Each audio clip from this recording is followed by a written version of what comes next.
Absolute Batman isn't your typical take on Batman. Scott Snyder keeps the core of who Batman is while rebuilding it back up with completely different elements.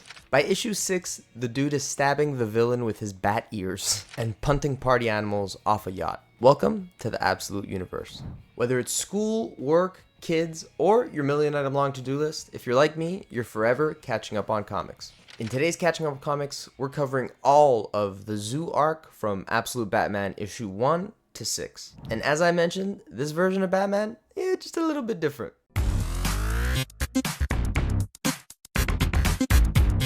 This isn't your billionaire Bruce Wayne. This is your 24-year-old civil engineer, blue-collar Bruce Wayne. And his upbringing, pretty different. Instead of his parents dying in Crime Alley, he's raised there. He's working day shifts, he's fighting at night, casually being chased down by MI6 Alfred.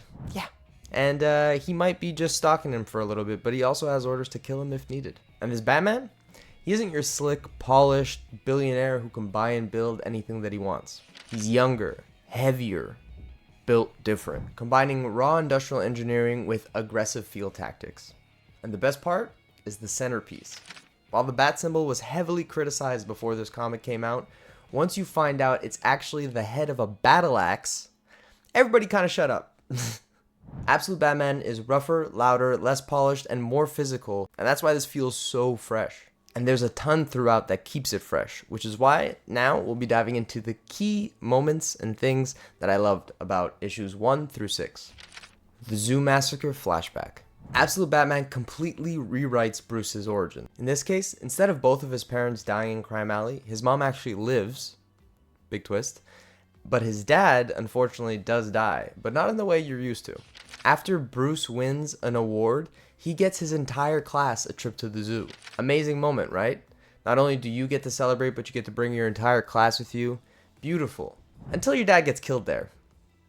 Yeah. Talk about guilt. It's grounded and it's painful, and it explains why Bruce/Batman is so edgy. Next up, Alfred Pennyworth as MI6, not a butler. If you're familiar with Alfred, you already know that before being a butler for Bruce, he was actually in MI6 or other intelligence agencies. I think it was always MI6, but anyways, that's his background. Throughout these issues, he fights Batman, interrogates Batman, manipulates Batman, and then something else happens that I'll get to in a little bit. But Scott Snyder does a brilliant job of developing this relationship throughout these first 6 issues. I'll leave it at that for now. Another key thing for me here was the villains as friends dynamic. One of the best twists in this book, since he didn't grow up a billionaire and grew up in Crime Alley instead, a lot of the people that would typically become his villains are actually his childhood friends. Will they become his villains in the future? We don't know yet, but right now, everybody's on his side.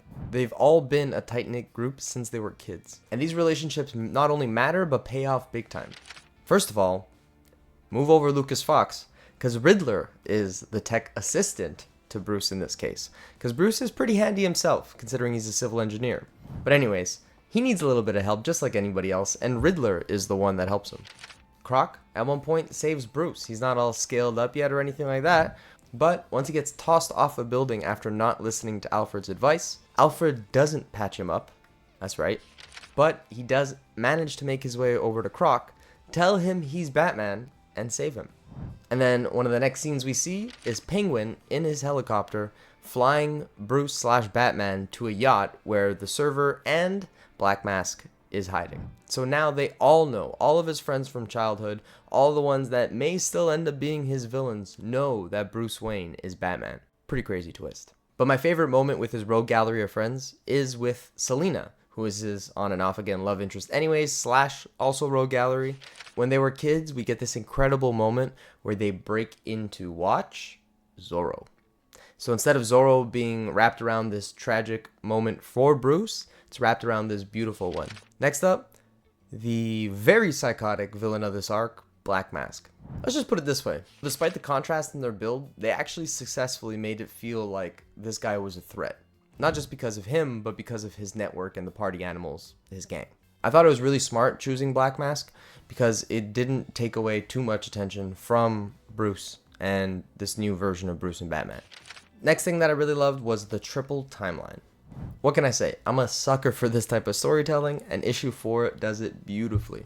We see Bruce on the stand at his father's killer's trial, We see Bruce with his dad before the shooting happens. And we see Bruce as a rookie Batman. The results are incredible because we see Bruce's trauma from every single angle. We see Thomas as an actual character and not just because he's Batman in an alternate universe. And we really get to see this Batman become Batman when he starts busting out gadgets. Because, you know, what's Batman without his gadgets? It's easily my favorite issue of this entire run so far. Number 7, the tension around Bruce potentially losing his mother. So, as I mentioned, Martha is alive and well in this version of the DC Universe, and she is working with Jim Gordon, not as the police commissioner, but instead as the mayor. And things aren't looking great this election because people want his head. And by people, I mean the party animals. And not only are they putting a bounty on his head, but they also have a bounty on Martha's head when they decide to rain down a bunch of masks and weapons on all of Gotham. And while Bruce is on the yacht fighting Black Mask, that same issue, it really seems like Martha's about to die. But luckily, she doesn't. Next thing that I really love, Batman versus Black Mask was brutal. This fight is pure survival, and it is savage. Batman loses it. Talk about issues. This guy is literally screaming, "I love it when you fucking tell me I don't matter." Dope. Just dope. So unhinged. So very much in line with this Batman. But really, this was like the pinnacle of his breaking point. And at the same time, they're weaving in flashbacks of him talking to his mother while Black Mask chokes him out. Because while Bruce is going all out, Black Mask manages to get wires around his throat and starts pulling as hard as he can. And in those moments, it looks like Bruce is going to die and lose. Obviously, we know he's not, but it looks like it. And the motivation that he needs comes from a flashback with his mother telling him about how much his dad believed in him. But this version of Batman is not a killer. And even after wiping the floor with Black Mask and throwing him off the boat, he still throws him a life jacket. While he gave everybody else a life jacket, he didn't really think about his exit strategy that much. Because after he blows up the yacht, because there's a server on the yacht that essentially they're all connected to, and he wants to destroy their network, he is kind of screwed. Until Alfred finally decides, you know what, buddy? I think you're good enough. And he pulls him out of the water, and it ends with Alfred patching him up. So good. So good. Amazing work, Scott Snyder. Something that was spoken about a little bit throughout these 6 issues, but not really dove into, was that Joker is running it all. And now, he's sending Bane. The next arc is going to be sick. Alright, so those are like the key moments that I love throughout issues 1 through 6. Now, I want to talk about what it does really well. A, it reinvents Batman like never before. B, actually seeing Alfred in action side by side with Batman is amazing. C, the villain-friend relationship is amazing. And especially if they do end up becoming actual villains, it'll just make it even better. Or not, or keep them friends and we see them team up with Batman. That'd be sick. And that becomes his Bat family. The only thing I wasn't a huge fan of, which honestly isn't a big deal, was that it did feel like it dragged on a little bit. But then again, that just could be because I loved the highs, and the highs were really high. So those normal moments felt a little bit mundane. If you haven't picked up Absolute Batman yet, you have to pick it up. If you like Batman in any shape or form, you're going to love Absolute Batman. Hilariously, if you like Zack Snyder's Batman, you'll absolutely love Scott Snyder's Batman.